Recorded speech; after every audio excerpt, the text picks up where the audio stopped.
back here on the Bossman show, a new head coach at Penn State, Micah Shrewsberry, the Nittany Lions out of the Big Ten coach. What's up there with you in Happy Valley up there, man? How's the weather up there, man? Is it warm? And you know what? It's warm right now. If there's any recruits listening, it's like 80 and sunny. Yes. No, man, it's good. We handling everything right now. It's I'm enjoying it. I'm enjoying the weather. I'm enjoying this place and the sun's shining. So it's always a good day. Coach, what does it mean to you, man, to get your first opportunity to be a D1 head coach at a Power 5 school like Penn State and the Big Ten, great conference as well, great resources to bring players in and sell the young men on a great education and a great university and a coach who really cares about them and get them to the level they want to be in the NBA and beyond? Man, it's really exciting. And for me, it's been a long journey. And I started, really grinding, really at the lowest level. And I've coached at every level in college except for the junior college level. I've coached at Division III, Division II, Division I, NAIA. So I've kind of worked my way up. And to have this be my first opportunity, it's fun and exciting for me, but it also, I got to tip my cap to the people that have done it before me, because that's allowed me to be here. And I talk to those guys all the time, man, the Leonard Hamiltons, the Patrick Ewings, the Juwan Howards, the Mike Boyntons. Like, if those guys not having success, then I'm not getting an opportunity to do this. Most definitely, coach. And in this cycle, so many African-American coaches have been hired this cycle. So talk about that, how happy you see a lot of guys we can represent. A lot of players are black players, and having coaches that look like them had to be good for players to see coaches who look like them coaching them now. And in that head role, rather than being assistant or just a recruiter role. Yeah, no, that it's been really good. And, a lot of black coaches are getting an opportunity now. And like I said, that's a testament to the guys before us that have done a lot of really great things. And now, that puts it on my shoulders. Myself, Ben Johnson is new at Minnesota. Mike Woodson, who's at Indiana now. Juwan Howard. So we went from having one black head coach in the Big Ten to having four. And that's a significant step. But across the country, a lot of coaches are getting an opportunity. And I'm putting that on my shoulders, that if the guys before me weren't doing great things, I wouldn't get this opportunity. Now I got to do everything right. I got to run this program the right way. I got to have success so I can help the next guy get an opportunity. And Coach, excuse me, man, at what point did you decide you want to get into coaching? I know my dad's a coach, but I never wanted to be a coach. I always want to be in radio and talk about the game. After I got through playing, I'm a talker. I was going to play and talk about the game that way. He wanted to get into coaching. So for you, Coach, which one to get into coaching and decide, hey, this is my next path here? You know what? I always loved the game. Like, I always loved being around the game, watching the game, playing the game. Once I got to like high school, once I played in college, I knew I wasn't going to play at the next level. Like, God didn't tap me on my head and give me that athletic ability to play at that next level. So I knew it was the end for me.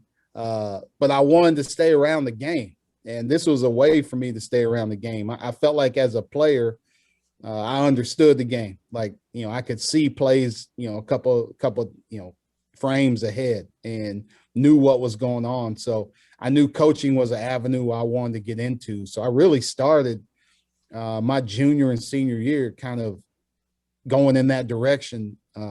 Even while I was playing, I was trying to do some stuff behind the scenes with our assistant coaches, learning what they were doing, because a lot of people don't know, especially as a player, you have no idea what the assistant coaches are doing. You just think, practice start at 3, they just roll in at 3:00 and, they go to practice, then they go home. But man, they're doing stuff all day, and there's a lot of stuff that goes into it. So I had to learn. Early and watch those guys, and then, trying to get my foot in the door somehow, some way. And I was lucky to do that right after college. Most definitely, and you work with some great people. So tell us about that process of preparing to become a head coach. Because I know you work with some great people, so a lot of different ways to get stuff done. You've been coached in the eye levels, head man there for a while there. So talk about that, man. It was I got an opportunity right away. I was a graduate assistant at University of Indianapolis, so it's a Division II school. I was fresh out of college, and we had like two guys on the team that were older than me, and like I Wow. had no idea what I was doing. Like I was young. I was doing what I thought. Like I'd show up late, and Christmas break, like I just roll in right for practice. And Coach Sturgeon was the head coach there, and he was like, "No, this is not how it's supposed to go. This is not how you do it." And he really helped me. He really helped me. The assistant coach there, a guy named Ian Brown, really helped me. And I worked at there. I worked at some lower levels of Division III. People really showing me the ropes. They just throw you to the fire there. There's not a whole lot of staff or assistants, so you got to do everything. And you got to learn how to do everything. And then I finally got a chance at the Division I level at Marshall University. I was director of operations there, and one of the guys on my staff now, a guy named Aki Collins. Aki was an assistant coach, and he really like showed me the ropes, man. He took me under his wing. He showed me like about recruiting. He talked to me about following up with people. He talked to me about building relationships, and that stuck with me. That really stuck with me for a long time. And he and I worked together, 18 years ago, and I've always been looking to repay him for that. And I finally got an opportunity to get a head coaching job, and he was one of the first dudes that I called because the way he looked after me, like he cares. He really cares, and he Hmm. showed that he cared. But it wasn't about him; it was about helping people.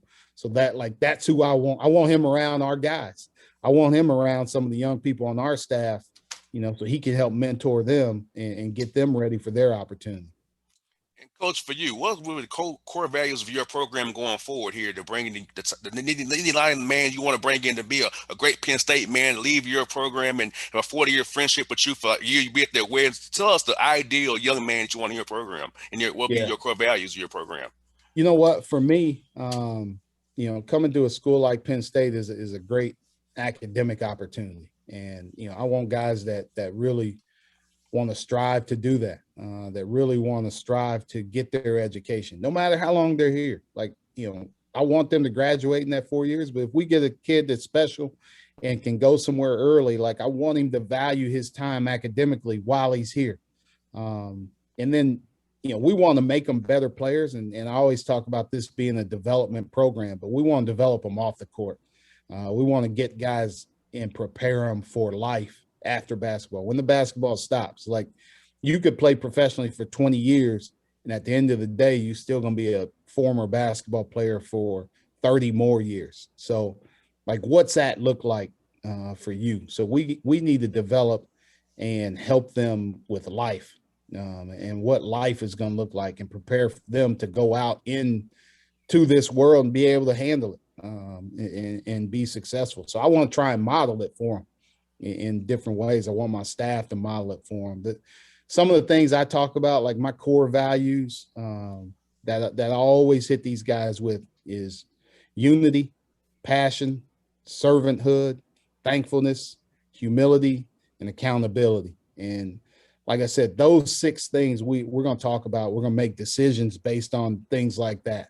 And these aren't things that I like made up. Like, these things have been around forever. But if I'm pushing these, if I'm talking about these, like at the end of the day, I want to make these guys, a better father. I want to make them a better husband. I want to make them a better boyfriend, son, brother, whatever it may be.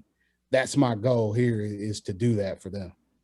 And coach, speaking of that, man, because in our world, coaches, it's ours crazy. So having those six key components will help guide a young man for the rest of his life. Because anywhere you go, those six core values will take you anywhere you want to go in life. Whatever field after basketball stops, those core values will still remain the same and remain true the rest of a young man's life. That's right. And I wouldn't be doing my job if I didn't prepare them for that. Like, it's Basketball is really important, and winning games is really important. But at the end of the day, I'm here to prepare these guys for life, and that's what I'm gonna enjoy at the end. At the end of the day, is those guys coming back later on in life with their kids, with their families, and me being able to see them, being able to see the person that they've become. Like that's important. That's where it really hits home. Nobody cares what you've done, and people look at the wins, the losses, and everything else, and we get judged by that as coaches. But at the end of the day, if I'm preparing these guys to be better men, then I'm doing my job. And coach, look at here, man. You're in a great spot to recruit. I mean, Happy Valley, the Northeast corridor up there, man. The Midwest is right there at your footsteps. Easy flight from Atlanta up to Penn State. The weather might a little bit chillier, guys, but it's still good to go play for Coach Shrewsberry. So tell us about the national brand of Penn State and recruiting all over the country and getting guys from all over the place, not just Pennsylvania and up there.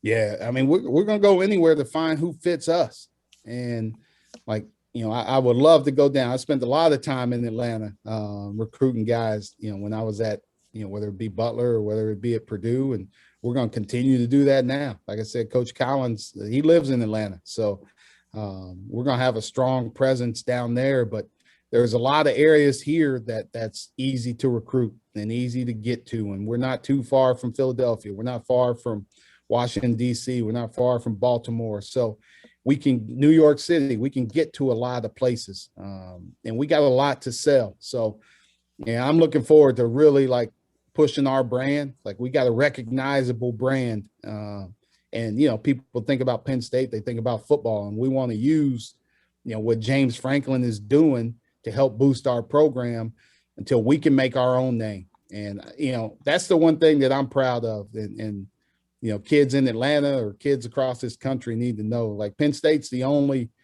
Power 5 program with a black head football coach and a black head basketball coach. And that just shows that, we're trying to push this thing forward and trying to push the envelope forward. And, this is a place for people to come and really reach their dreams. And coach, good for you, coach. We have 34 affiliates on the Bossman show outside of Atlanta. So you got people sitting in Ohio, here in you, Kentucky, Arkansas, Texas. Coach, we based in Atlanta. We got affiliates all over, 34 different cases, coach. So hey, the message is getting out real good right there, coach. I'm telling you right now. I love it. I love it, boss man. We're gonna do a weekly segment. I would love it. Yes, I would love it, coach. And Larry, I got two-parter for you. Last course, two-part for you. What's your favorite spot to eat here in Atlanta? And what is your favorite Atlanta moment in your life coming in this city? Man, I don't know if I have a favorite spot. Shoot, it's I'm gonna mess the name up. South City Kitchen, is that the name of it? Oh, you got it. You got it. Okay. I used to hit that all the time when we would come in to play with the Celtics. It was right around the corner from our hotel, so I used to hit that one all the time. There's one in Midtown right there, so I would hit that. I would say that's probably my favorite, but I need to venture out more when we come down that way. My favorite memory, man, boy, I don't know. We had some battles with the Hawks, when I was with the Celtics. So I don't know if I want to talk about the good memories for me, because they ended up being wins for the green team. But probably one of the last ones down there was we played a great national TV game, and Isaiah hit that last second shot, kind of gave Bazemore the stanky leg, and then hit that pull-up jumper right there at the end. But we had a fair share of battles. They knocked us out of the playoffs real early. One of the years I was there, one of the first years we got in, when they had that team with, Horford and Jeff Teague and Corver and Millsaps. They had that great team. So I just enjoyed being down there, man, competing against the Hawks. I had my family with me one time on one of the trips, and even took my boys up to get a haircut up top there during warm-ups, pregame warm-ups. They went up top and got a haircut in the arena. So I got a lot of memories of Atlanta, and looking forward to having a lot more. Well, coach, never having a show much as want you, coach. Love to have you, coach. I'm always open to have on black coaches and help promote your program, your platform in Atlanta. So, coach, anytime I come on the show, hey, let me know I'm with you, coach.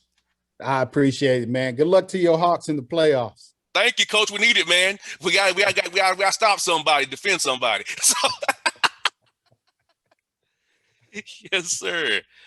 Coach, thank you again for your time, buddy. Yeah, thanks for having me, man. Thanks for All having right. me. Appreciate it.